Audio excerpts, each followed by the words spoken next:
दादांच्या स्वप्नातील बारामती घडवणार अजित पवारांच्या आठवणी सुनेत्र पवार भावुक तर नवीन होतकरू कार्यकर्त्यांना आम्ही संधी देण्याचं दिलंय आश्वासन। अजित पवारांना मुख्यमंत्री म्हणून पाहायचं होतं, आता भविष्यात काकींच्या माध्यमातून स्वप्न पूर्ण होईल। बारामतीमधील मेळाव्यात बोलताना आदिती तटकरे भावुक। सत्तेतल्या मोठ्या पक्षाकडून सत्तेतल्या मित्रांची शिकार केली जाणार। रोहित पवारांचा ट्विट करत मोठा दावा तर खरात प्रकरण ठरवून बाहेर काढल्याचा रोहित पवारांचा आरोप। भगीरथ भालके यांचा उपमुख्यमंत्री एकनाथ शिंदेंच्या उपस्थितीत शिवसेनेत प्रवेश। जोरदार शक्ती प्रदर्शन करत नगराध्यक्ष प्रणिता भालके, अनिल सावंतांसह कार्यकर्ते शिवसेनेत दाखल। मुख्यमंत्र्यांनी मराठा आरक्षण उपसमिती बरखास्त करावी। कुणबी आणि मराठा मंत्रालय वेगळं मंत्रालय स्थापन करा। मराठा आंदोलक मनोज जरांगे पाटील यांची सरकारकडे मागणी।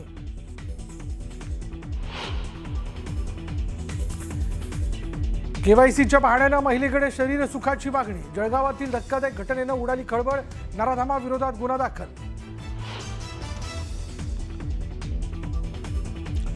हडपसरमधील रेस्क्यू फाउंडेशन मधून 13 बांगलादेशी मुलींचं पलायन। केअरटेकरला मारहाण करत पलायन। काळेपडळ पोलिसांकडून फरार मुलींचा शोध सुरू। पुण्यातील हडपसर मोहम्मदवाडी रोडवरील रेस्क्यू फाउंडेशन या संस्थेमधून 13 बांगलादेशी मुलींनी केलं पलायन।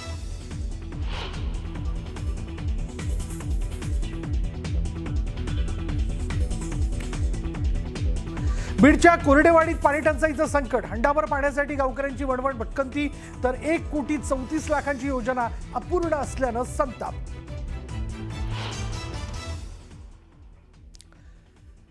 आणि ज्येष्ठ गायिका आशा भोसलेंचं निधन। वयाच्या 93व्या वर्षी घेतला अखेरचा श्वास। आशाताईंचं पार्थिव निवासस्थानी दाखल। उद्या दुपारी 4 वाजता होणार अंत्यसंस्कार। पुण्यामध्ये वाढत्या बांगलादेशी घुसखोरांविरोधात कारवाई करण्याची मागणी मंत्री माधुरी मिसाळ यांनी केलेली आहे। मुख्यमंत्री देवेंद्र फडणवीसांना पत्र लिहून त्यांनी ही मागणी केली आहे। मुंबईप्रमाणेच आता पुण्यात सुद्धा बांगलादेशी घुसखोरांचा बंदोबस्त करण्याची गरज असल्याचं त्यांनी म्हटलंय। तर पुणे आणि परिसरामध्ये बांगलादेशी घुसखोरांना शोधण्यासाठी कॉम्बिंग ऑपरेशन सुरू करण्याची मागणी देखील त्यांनी पत्रामधून केली आहे।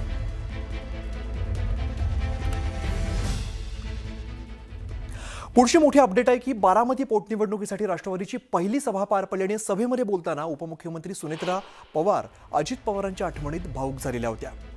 दादा नसतानाची ही बारामतीमधली पहिलीच निवडणूक असून ही निवडणूक बारामतीकरांची आहे।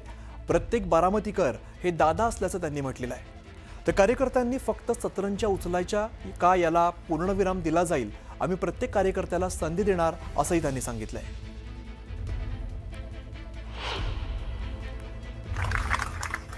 दादांसारखा दादा माणूस एकच, दुसरं कोणीही होऊ शकत नाही। मी आज या पोटनिवडणुकीसाठी राष्ट्रवादी काँग्रेस पक्षाची उमेदवार आणि महायुतीचे उमेदवार म्हणून आदरणीय दादांच्या जनसेवेचे कार्य पुढे नेण्यासाठी म्हणून तुमच्या समोर उभी आहे। दादा नसतानाची ही बारामतीतली पहिलीच निवडणूक आहे। ही निवडणूक बारामतीकरांची आहे। प्रत्येक बारामतीकर हा आज दादा आहे। मी आपल्या सर्वांना शब्द देते की राष्ट्रवादीच्या एकाही कार्यकर्त्याला मी कधीही वाऱ्यावर सोडणार नाही। माझे बंधू भगिनी आणि प्रत्यक्ष मैदानात मेहनत घेणाऱ्या प्रत्येक कार्यकर्त्याच्या कामाची दखल घेतली जाईल आणि ती स्वतः मी घेईन, त्यांचा सन्मान राखीन।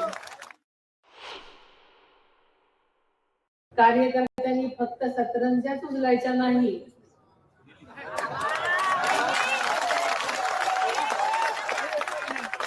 उचलायच्या का या भावनेला पूर्णविराम देत प्रत्येक कार्यकर्त्याला योग्य तो सन्मान आणि पक्षात सहभाग करावा। आपल्याला माहिती आहे की त्या 23 तारखेला 23 एप्रिल रोजी होणाऱ्या विधानसभा पोटनिवडणुकीमध्ये आपण सर्वांनी घड्याळाच्या चिन्हासमोरील बटन दाबून मला प्रचंड बहुमताने विजयी करावे असं मी आपल्या सर्वांना मनापासूनची विनंती करते।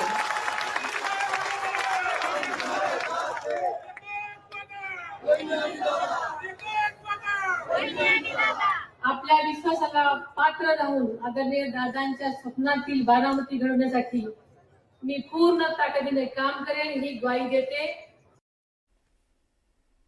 तर उपमुख्यमंत्री अजित पवार यांच्या निधनानंतर रिक्त झालेल्या बारामती विधानसभा मतदारसंघाच्या पोटनिवडणुकीसाठी महायुतीच्या उमेदवार आणि राज्याच्या उपमुख्यमंत्री सुनेत्रा पवार यांनी प्रचाराला सुरुवात केली.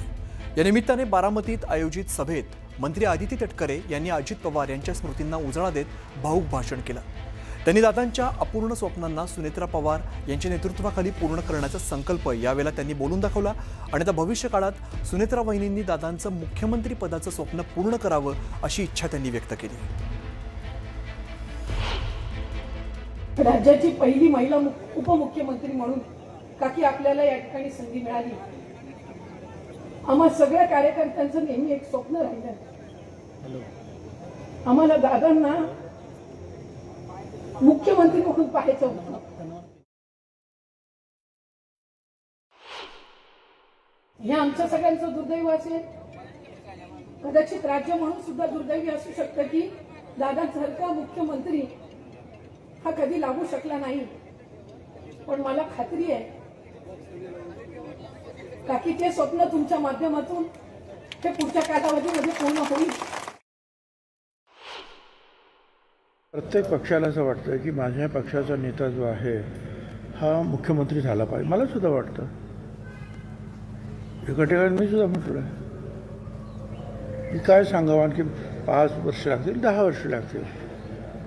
पण सुनेत्राताई आता ह्या फक्त एक स्टेप त्यांना पुढे जायचं आहे. अशी परिस्थिती कधीतरी येऊ सुद्धा शकते. का येऊ नये. तर राष्ट्रवादी शरद पवार गटाचे आमदार रोहित पवार यांनी एक मोठा दावा केलेला आहे. पुढच्या महिन्याच्या शेवटपर्यंत सत्तेतल्या एका मोठ्या पक्षाकडून सत्तेतल्या त्यांच्याच मित्राची शिकार केली जाणार असल्याची पक्की माहिती आहे, असा दावा त्यांनी एक्स पोस्ट करत केलाय. महाराष्ट्राला काळीमा फासणारे बोंदू खरात प्रकरण असंच बाहेर आलेलं नाही, तर ठरवून आणलं गेलंय असं त्यांनी सांगितलंय. दरम्यान रोहित पवारांनी एक्स पोस्ट नेमकी काय केली आपण बघूया. रोहित पवार एक्स पोस्टमध्ये म्हणतायत, भाजपाचे सत्तेतले मित्रपक्ष विरोधी पक्षाचे आमदार खासदार फोडणार असल्याच्या बातम्या बघितल्या, परंतु वस्तुस्थिती मात्र वेगळी आहे. पुढच्या महिन्याच्या शेवटपर्यंत सत्तेतल्या मोठ्या पक्षाकडून सत्तेतल्या त्यांच्या मित्रांचीच शिकार केली जाणार असल्याची पक्की माहिती आहे. ते पुढे असं म्हणतायत की महाराष्ट्राला काळीमा फासणारे बोंदू खरात प्रकरण हे असंच बाहेर आलेलं नाहीये, तर ठरवून आणलं गेलंय आणि फक्त सुरुवात आहे. आज भाजप मित्रपक्षांप्रती जरी ये दोस्ती हम नहीं छोडेंगे अशी भावना दाखवत असले तरी सुद्धा उद्या मित्रपक्षांची भावना भाजपाबाबत जा बेवफा जा याहून वेगळी असणार नाही हे नक्की आहे. त्यामुळे आपलीच भाजपाकडून शिकार होऊ नये यासाठी मित्रपक्षांनी अधिक काळजी घेणंच उचित राहील असं ते एक्स पोस्टमध्ये म्हणतायत. खरातचे खांदे म्हणजे काय असे महान खांदे नाहीये, एका ढोंगे बुवाचे खांदे आहेत. पण या ढोंगी बुवाच्या पायाशी चरणाशी बसून फडणवीस मंत्रिमंडळातले काही मंत्री, राजकारणी, अधिकारी जे का उपद्व्याप करत होते त्याची माहिती समोर आली का आपोआप सगळ्यांचे बळी जातीलच. फडणवीस हे देवेंद्र फडणवीस हे अशा बाबतीमध्ये त्यांचा तो छंद आहे बळी घेणं. खराच्या माध्यमातून जी शिकार होणार आहे ते विषय महत्वाचे. खराचं काय होणार आहे सगळ्यांना माहिती आहे. खरात फाशीवर जाईल, खरातला जन्मठेप होईल, या सगळ्या गोष्टी सोडून द्या. खरात फाईल्स मधून ज्या गोष्टी पुढे येणार आहेत किंवा ज्या कागदावरती उतरलेल्या आहेत पोलीस तपासात, जे अत्यंत गोपनीय अद्याप तरी आहे, त्यानंतर जी वादळ येणार आहे ते महत्वाचं. आपला रोहित पवार हे भविष्यकार कधीपासून झालेत मला माहीत नाहीये. त्यांनी आमची सत्ताधारी पक्षाची चिंता करण्यापेक्षा स्वतःच्या पक्षाचं काय होतंय त्याचं आत्मपरीक्षण करावं. अशा प्रकारचा कुठलाही उद्देश असायचं काहीच कारण नाही.